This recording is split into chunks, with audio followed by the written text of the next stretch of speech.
Hi, this is Dr.S.Valluvan. Welcome to the video Negotiable Instrument.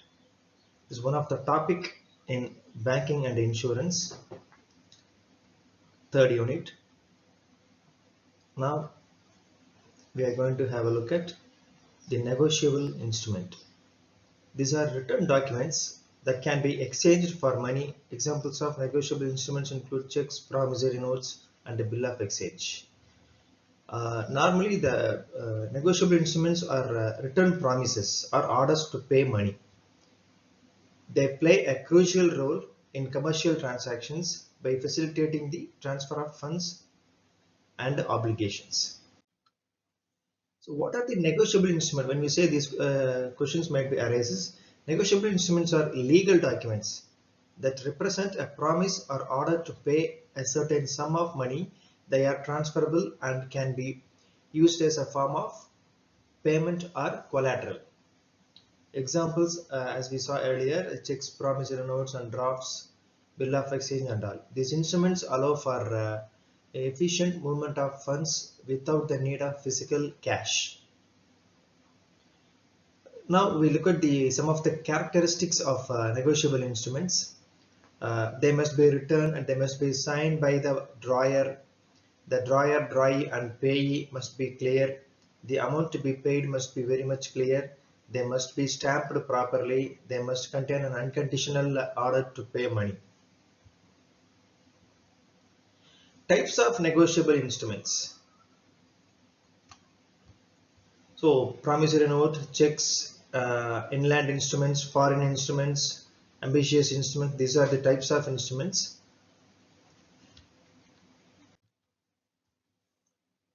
Checks, promissory notes, drafts are the basics. Which is check. Written orders drawn on a bank instructing the bank to pay a specific sum to the payee. When it comes to the promissory notes, written promises to pay a certain sum to the payee on a specified date. A draft is unconditional orders to pay a certain sum of money drawn by a drawer or a drawee, who is typically a bank.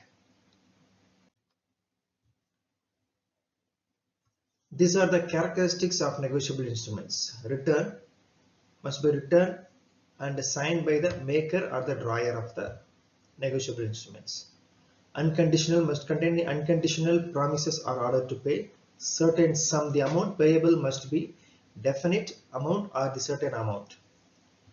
Payable on demand at a definite time. It must be payable on demand at a specified period or on a time. Negotiability and transferability. These are the very important characteristics of a negotiable instrument.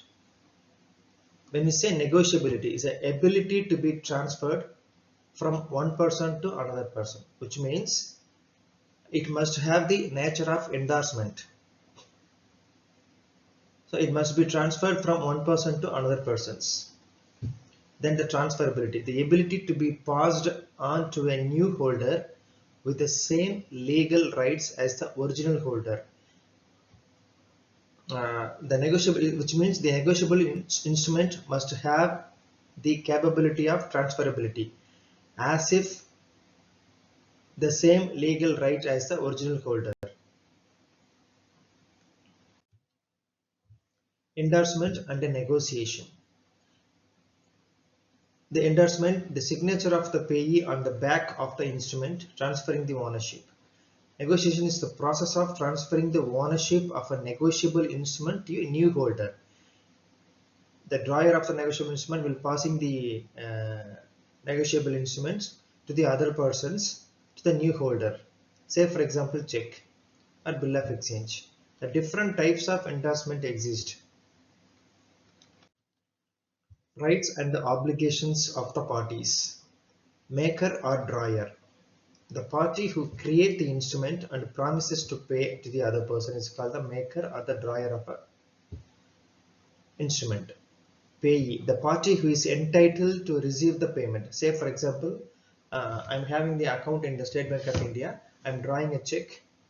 I'm an account holder of SBI. I'm drawing a check in favor of Mr. X. So I'm drawing a check. I put my signature. I give it to the Mr. X. the Mr. X has to take the check to the banker and he present the check to the banker and he is entitled to receive the money. In this case, I am the drawer, I am the maker of a check and the Mr. X is the payee because he is the one is entitled to receive the payment.